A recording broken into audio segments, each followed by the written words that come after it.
we're going to look at the millennials. And as you can see, well, let's just look at this pie chart here.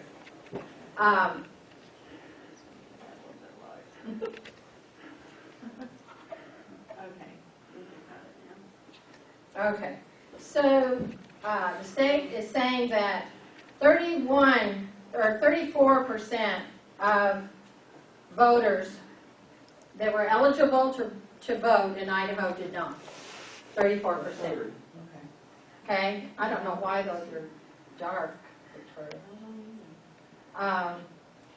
11%, these are registered voters that didn't bother to vote, and 54% voted. Then if you break this pie chart down by generations, the millennial generation, 18 to 34, about 55% of those people statewide did not vote, plus almost 9% that registered but didn't vote, and 35.8% of that generation did vote in the 2016 election. So half of them didn't even register. Do you know how that correlates nationwide? Is that about the same?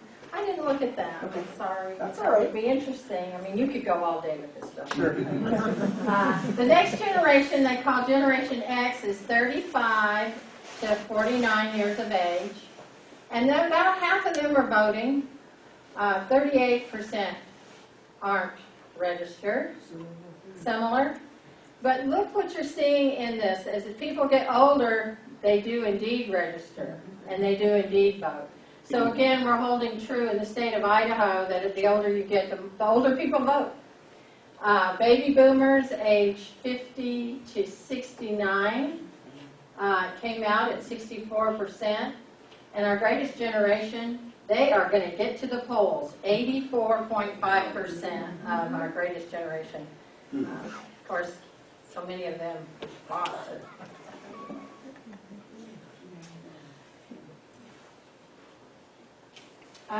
So if you roll that back, when the greatest generation was 18 to 34, what percentage of them voted? That would be an interesting question. I have no idea. You couldn't vote.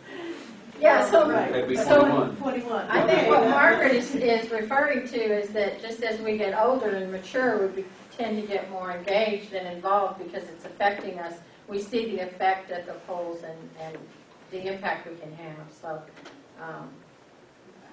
okay, and our last, let's see, that's the last of Phil McCrane's information, and I'm going to move to some things that I put together for today. And we're going to go to the, this will be called election populations. You know, I'll have to reduce it or you won't get it on. Oh, well, maybe we're fine. We might be. Okay, so this is Latah County. And Latah County has 32 precincts. We have 18 in the city of Moscow, of which 9 not only encompass the city, but they go out into the rural areas. So half of our Latah County precincts not only have city residents, they also have rural residents that aren't allowed to vote in the city elections. Okay?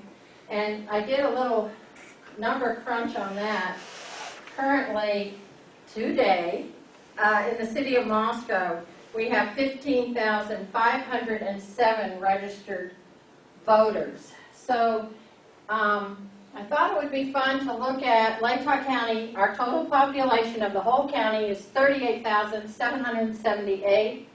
And of those, I looked at the census data, 25,000 live in the city limits of Moscow.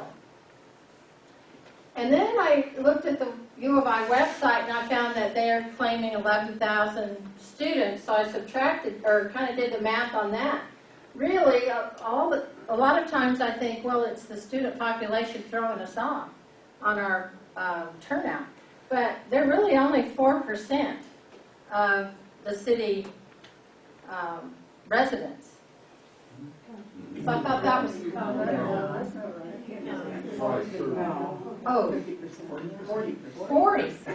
Oh, yeah. It can't be 40 because No. 65% are, Usually we're about half. yeah, those numbers aren't right.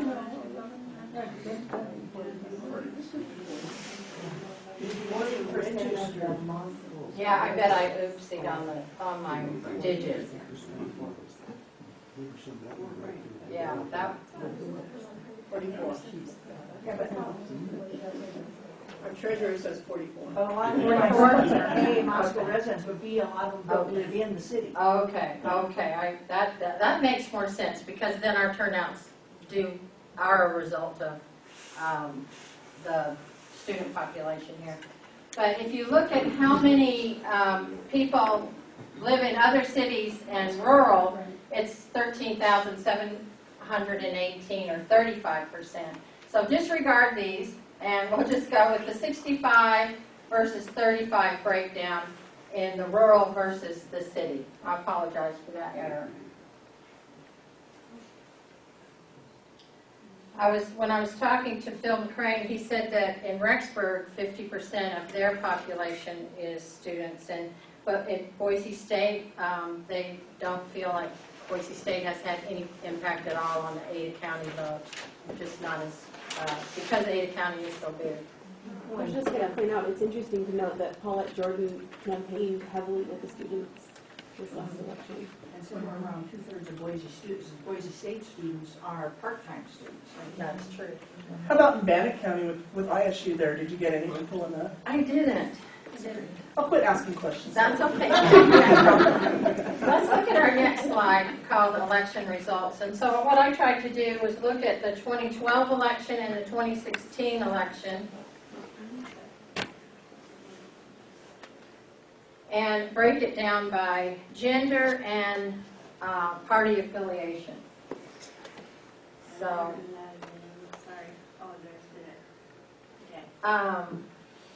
so this is the breakdown for millennials, and the first thing I noticed was that 3 times as many millennials voted in 2016 as did 2012. So we had a huge increase there in that population, and it followed suit males and females. And then if you look at their breakdown on affiliation, they all follow suit, pretty much. Enormous numbers there. Unaffiliated, if you add the Republicans and the Democrats, you have about as many unaffiliated people. And that kind of holds true all the way across when you look at that. 1 1/3 times as many people voted in Generation X, 2012 versus 2016. But after those age groups, it levels out quite a bit, which isn't surprising. You don't see those differences. And one of the reasons these totals won't add up is because we're getting people turning in their voter registration cards that don't put a gender down. They don't want to put a gender down. And also, the other thing is my totals won't match the total number of people who voted, because I did not include the libertarians or constitutionalists in this particular. They just don't have the numbers. I didn't feel to warrant trying to spread it out that thin. So it was interesting to note that in 2012, the males and females that voted were pretty similar. Females by 422, and in 2016, the women outvoted the men by 630. We have the capability to do a few filters on our system, but not a whole lot.